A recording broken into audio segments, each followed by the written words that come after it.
आपके स्क्रीन पे दो तरह के पर्सन दिख रहा होगा, पर्सन ए और पर्सन बी, और इन दोनों का मकसद है इस गोल को अचीव करना। पर यहाँ पे प्रॉब्लम ये है कि इन दोनों का मकसद तो एक ही है, इस गोल को अचीव करना, पर इन दोनों का माइंड सेट एक जैसा नहीं है। इन दोनों में से पर्सन ए जो कंसिस्टेंटली अपने गोल की ओर आगे बढ़ता है, पर पर्सन बी थोड़ा आगे बढ़ता है और रुक जाता है, थोड़ा आगे बढ़ता है और रुक जाता है। वो कंसिस्टेंटली अपने गोल की तरफ आगे नहीं बढ़ता है। इसकी कहानी भी सेम उस कछुए और खरगोश की तरह है कि खरगोश उस मैच को जीतना तो चाहता है, पर उसकी आलस उसे उस मैच को जीतने के लिए नहीं देता है। यही सेम चीज पर्सन बी के साथ है, जो अपने गोल को अचीव करना तो चाहता है, पर खरगोश की तरह ही उसके बिहेवियर में लेजीनेस दिखने लगता है। और फाइनली वो दिन आता है जब पर्सन बी इस गोल को अचीव नहीं कर पाता है, पर पर्सन बी इस गोल को अचीव कर लेता है। पता है पर्सन बी के बजाय पर्सन ए इस गोल को क्यों अचीव करता है? क्योंकि पर्सन ए के पास रियल मोटिवेशन है, जो कि पर्सन बी के पास नहीं है। और रियल मोटिवेशन के कारण पर्सन ए कोई भी गोल को अचीव कर सकता है, क्योंकि उसके पास रियल मोटिवेशन है। मोटिवेशन तो हर किसी के अंदर होता है, लेकिन कुछ इसे डिफ़ॉल्ट में ही छोड़ देता है। इमेजिन करिए एक ऐसा इंसान जो हर दिन थका हारा घर लौटता है, अपने सपनों की दुनिया को बस सोच में जीता है, लेकिन फिर एक रात उसे कुछ ऐसा महसूस होता है जो उसकी जिंदगी को हमेशा के लिए बदल देता है। ऐसा क्या था उस रात में? एक छोटी सी सोच जिसने उसके अंदर छिपी ताकत को आगे बढ़ाया है, और उसके अंदर छुपी ताकत को कुछ और नहीं बल्कि रियल मोटिवेशन ही जगाया है।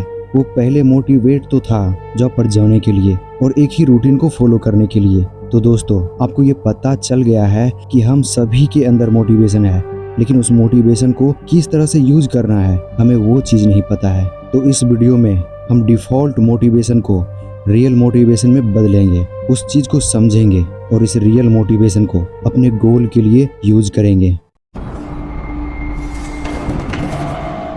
ये बात है 19th सेंचुरी की, जब बहुत सारे psychologist and philosopher human behaviour और उसके एक्शन के पीछे छुपे कारण को समझने की कोशिश करता है। यानी इंसान जो सोचता है और उस सोच से जो एक्शन लेता है, उसके पीछे क्या कारण होता है। तो इन सारे साइकोलॉजिस्ट और फिलोसोफर के अलग अलग थ्योरी निकल के आती है। सिगमुंड फ्रॉड ये साइकोलॉजिस्ट थ्योरी के जरिए ह्यूमन बिहेवियर को समझता है और कहा कि अनकॉन्शियस माइंड और इंटरनल ड्राइव्स लोगों के एक्शन को इन्फ्लुएंस करता है। विलियम जेम्स कहता है, जो फादर ऑफ अमेरिका साइकोलॉजी कहलाते हैं, इन्होंने इंस्टिंक्ट्स एंड विल पर काम किया और कहा कि इन्हीं के थ्रू लोग अपनी नीड्स और डिजायर को फुलफिल करता है। क्लर्क हुल 20th सेंचुरी में हुल ने ड्राइव रिएक्शन थ्योरी दी, जिसमें उन्होंने कहा कि लोग अपनी इंटरनल ड्राइव को रिड्यूस करने के लिए मोटिवेट होते हैं। अब्राहम मस्लो ने हायरार्की ऑफ नीड्स दी, जो मोटिवेशन का एक पॉपुलर थ्योरी है। उन्होंने कहा कि लोग बेसिक नीड जैसे फूड्स एंड शेल्टर्स, इस चीज से लेकर सेल्फ एक्चुअलाइजेशन यानी अपने पोटेंशियल को अचीव करना, इसी प्रकार से लोगों के जर्नी में मोटिवेशन होती है। इसने जो थ्योरी दिया है उस पर एक पूरा वीडियो बन सकता है, उसे मैं डेफिनेटली बनाऊंगा। इन सारे थ्योरी के बाद जो निकल के आता है वो होता है मूव्स, यानी कि जो भी व्यक्ति अपने सोच से एक्शन लेता है वो किसी चीज को अचीव करने या कहीं पहुंचने के लिए लेता है। इसे सिंपल में समझिए, कोई व्यक्ति पॉइंट ए से पॉइंट बी तक पहुंचना चाहता है तो वो पॉइंट ए से पॉइंट बी की ओर मूव करता है, तो इसके पीछे एक मोटिव होता है पॉइंट बी तक पहुंचने का। तो इन्हीं वर्ड को मिला के एक वर्ड बनाया गया जिसे हम मोटिवेशन के नाम से जानते हैं। मोटिवेशन एक लैटिन लैंग्वेज है जिसका मतलब होता है मूव्स, यानी आगे बढ़ना। और मोटिवेशन एक टाइप का नहीं होता है, बल्कि ये अलग अलग टाइप्स के होते हैं, जैसे conscious and unconscious motivation. Conscious motivation में हम एक प्लान के साथ कंसिस्टेंटली आगे बढ़ते हैं, इसमें हम अपने डिजायर को अचीव करने का प्रोसेस पता करता है। और अनकॉन्शियस मोटिवेशन में ना तो आपके पास कोई डिजायर होता है और ना ही कोई प्लान, और यही चीज हमारी डिफॉल्ट मोटिवेशन बन जाती है। इंट्रांसिक एंड एक्सट्रांसिक मोटिवेशन। इंट्रांसिक मोटिवेशन हमारी इंटरनल फैक्टर से आती है, जिसे हम जो कहते हैं वो अपने हैप्पीनेस एंड एंजॉयमेंट के लिए करते हैं। और एक्सट्रांसिक मोटिवेशन हमारे एक्सटर्नल फैक्टर से आती है, जैसे किसी काम के पीछे रिवॉर्ड का इच्छा करना। ऐसे कई तरह के मोटिवेशन होती है, जैसे rational, irrational, hypothetical, chemical etcetera.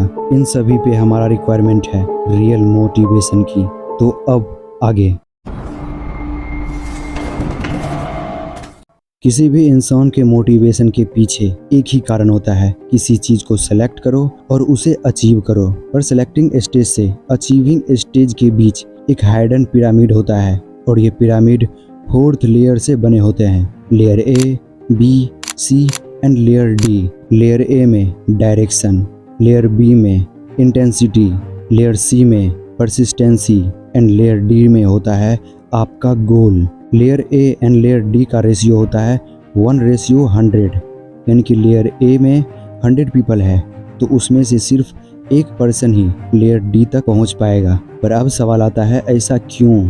तो इसके पीछे की वजह है लेयर बी और लेयर सी, जो इन दोनों को फॉलो करता है वही लेयर डी तक पहुंच पाता है। आइए हम इसे स्टेप बाय स्टेप समझते हैं। लेयर ए हमें बताता है हमारे डायरेक्शन क्लियर होना चाहिए, यानी हम जो पाना चाहते हैं उसके लिए हमारा विजन क्लियर होना चाहिए। आपका डायरेक्शन ऐसा नहीं हो कि उसके रास्ते में प्रॉब्लम आए तो डायरेक्शन ही चेंज कर ले, ऐसा नहीं होना चाहिए। लेयर बी हमारे इंटेंसिटी को बताता है कि हम अपने गोल के लिए कितना डेडिकेटेड हैं, किस तरह से हम उसके पीछे प्लान बनाते हैं, किस तरह से हमारी प्रोसेस होती है और मेन चीज हम अपने गोल को पाने के लिए क्या सेक्रीफाइस करते हैं। लेयर सी हमारे परसिस्टेंसी को बताती है कि हम अपने प्लान पे, प्रोसेस पे कितना अटल हैं, या यूं कहें कि हम अपने गोल के लिए कितना जिद्दी हैं।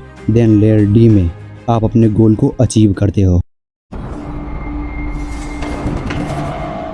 सबसे बड़ा सवाल यहाँ से आता है कि किसी चीज को अचीव करने के बाद उस पे स्टेबल कैसे रहा जाए। अचीवमेंट के बाद उसे स्टेबल रखने के लिए आपको 4th पिलर वाला सर्कल को यूज करना है, जिसमें पहला पिलर पर कंसिस्टेंसी प्रैक्टिस, दूसरे पिलर पर लर्निंग ग्रोथ, तीसरे पिलर पर stay motivated and disciplined and चौथे पिलर पर फीडबैक। पहले पिलर हमें बताता है कि हमें कंसिस्टेंटली प्रैक्टिस करते रहना चाहिए, जिस प्रैक्टिस से हमने उस गोल को अचीव किया है। सेकेंड पिलर हमें बताता है हमें हमेशा नया सीखते रहना चाहिए और खुद को अपडेटेड रखना चाहिए और उस लर्निंग को अपने ग्रोथ में यूज करना चाहिए।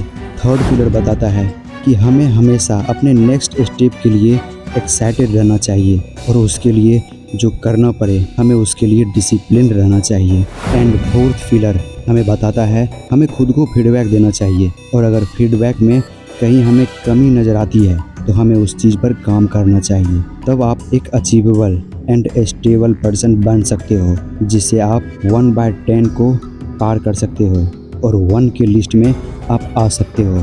तो आई होप कि आपको ये सारे चीज़ अच्छे से समझ में आ गए होंगे। आज के लिए इतना ही, मिलते हैं नेक्स्ट वीडियो में किसी नए टॉपिक के साथ।